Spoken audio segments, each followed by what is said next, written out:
ಬದಲಾವಣೆ ಆಗ್ತದೆ, ನೀವೆಲ್ಲ ನೋಡಿದ್ದೀರಿ.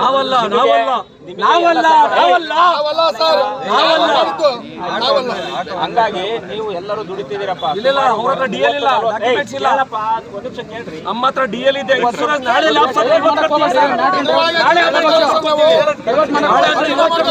ನಾಳೆ ಅಂದ್ರೆ ಇವತ್ತು ಕರ್ತೀವಿ. ಅಧ್ಯಕ್ಷರು ಹೇಳಿದ್ದಾರೆ ಎಲ್ಲ ಕರೆಕ್ಟ್ ಆಗಿ ಡಾಕ್ಯುಮೆಂಟ್ಸ್ ಇಟ್ಕೊಂಡಿದ್ವಿ ಅಂತ.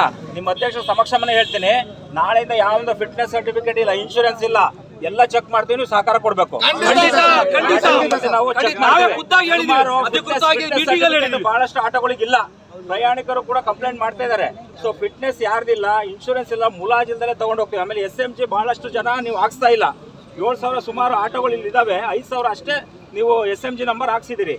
ಅದು ಪ್ರಯಾಣಿಕರ ಹಿತದೃಷ್ಟಿಯಿಂದ SMG ನಂಬರ್ ಹಾಕಬೇಕು. ಮತ್ತು SMG ನಂಬರ್ ಯಾರು ಹಾಕಿಲ್ಲ, ನಿಮ್ಮ ಡಾಕ್ಯುಮೆಂಟ್ಸ್ ಯಾರ್ದಿಲ್ಲ, ನೀವು ಯಾವುದು ಡಿಸ್ಪ್ಲೇ ಕಾರ್ಡ್ನ ಕರೆಕ್ಟಾಗಿ ಡಿಸ್ಪ್ಲೇ ಮಾಡೋದಿಲ್ಲ ಆಟೋದಲ್ಲಿ, ಇದನ್ನು ನಾಳೆಯಿಂದನೇ ಕಾರ್ಯಾಚರಣೆ ನಾವು ಆಟೋ ಹೋದವರು ಜಂಟಿ ಕಾರ್ಯಾಚರಣೆ ಮಾಡ್ತೀವಿ. ಅದನ್ನು ನೀವು ಕರೆಕ್ಟಾಗಿ ಇಟ್ಕೊಂಡ್ರೆ ಸರಿ. ಯಾರಿರೋದಿಲ್ಲ ಮುಲಾಜಿಲ್ದಲ್ಲೇ ತೊಗೊಂಡೋಗಿ ಹಾಕ್ತೀವಿ. ಇವತ್ತು ನೀವು ಏನು ಬೇಡಿಕೆ ಇಟ್ಟಿದ್ದೀರಿ ಅದೇ ರೀತಿ ಸಾರ್ವಜನಿಕರಿಗೂ ಅನುಕೂಲ ಆಗೋ ರೀತಿಯಲ್ಲಿ ನೀವು ಕೂಡ ಅದನ್ನ ನಡ್ಕೊಬೇಕು. ಈ ಬಸ್ಸಿಂದ ಸಂಬಂಧಪಟ್ಟಂಗೆ ಇಲ್ಲಿ ಸ್ಟಾಪ್ ಇದೆ, ರೈಲ್ವೆ ಸ್ಟೇಷನ್ ಅಂತ ಸ್ಟಾಪ್ ಇದೆ. ಅದು ಆಟೋ ಹೋದವರು ಅಧಿಕೃತವಾಗಿ ಎಲ್ಲಿ ಮಾರ್ಕ್ ಅಂತ ಕೊಡ್ತಾರೆ, ಒಂದು ಕೊಟ್ಟಿದ್ದಾರೆ, ಅಧಿಕೃತವಾಗಿ ಕೊಟ್ಟಿರೋ ಸರ್.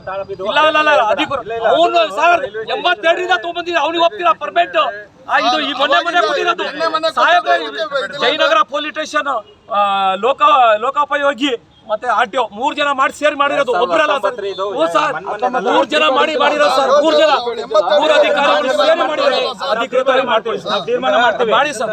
ನಾವೆಲ್ಲ ಸರ್ ಅಧಿಕೃತವಾಗಿ ಏನಿದೆ ಮಾಡ್ಕೊಳ್ಳಿ.